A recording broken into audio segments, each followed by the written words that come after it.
Hi. I know that some of you may be tired of the Mex and Co drama, but there has been a recent positive development that I think is important for people to know about.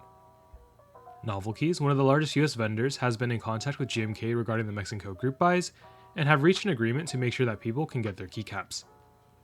Unfortunately, Mex and Co did not pay GMK for quite a few sets, so if you are someone who bought these sets that are currently on the screen, the best that NovelKeys can offer is a discounted price. Prices for each set are on the Reddit post, so you can make the decision whether you want to take on the offer.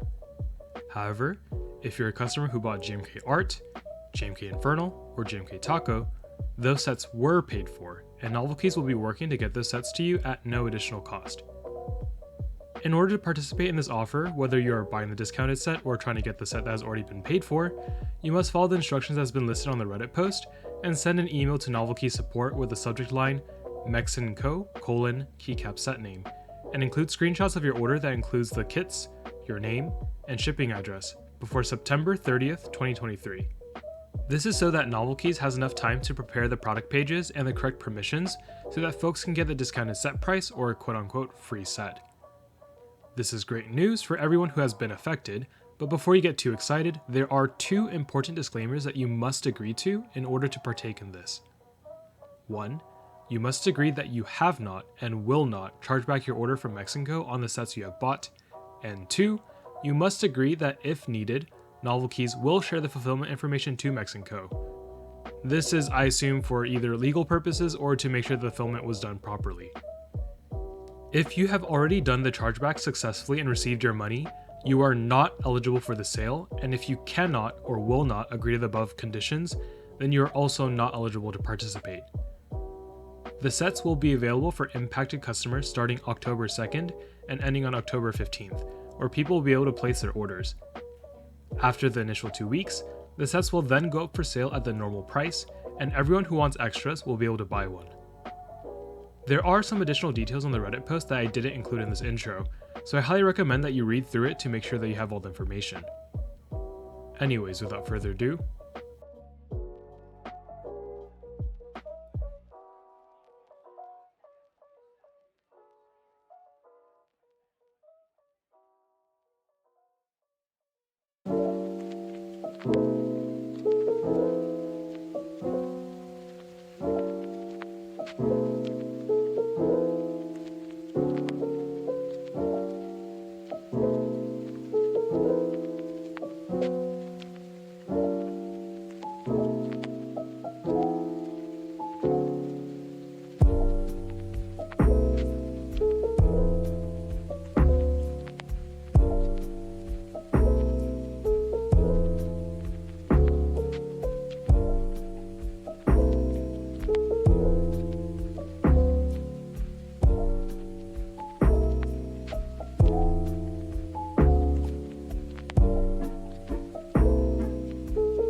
Because of my busy weekend, I didn't have much time to put this together, so for this week, I'll be speedrunning through the sets and keycaps that I thought looked interesting. Keykobo Pandora actually looks pretty cool, and I think that the gradient looks quite striking. Novelties are okay in my opinion, but they are $19, so not too bad. I think it's a set definitely worth taking a look at. Did you miss out on GMK Ishtar? Well, now you can get the Kuro version of the set, but this time inspired by Ereshkigal. Prices for the kits aren't that cheap, but if you're a big Fate fan, maybe it's worth it for you. Were you one of the unfortunate buyers of GMK Moomin who were disappointed by the absolutely tragic color matching? Unfortunately, NicePBT Moomin doesn't use the same color scheme, but it does feature the same adorable character. So if you're still on the hunt for a Moomin inspired set, this could be the set for you. Just another Monday with NovelKeys dropping in with another budget banger.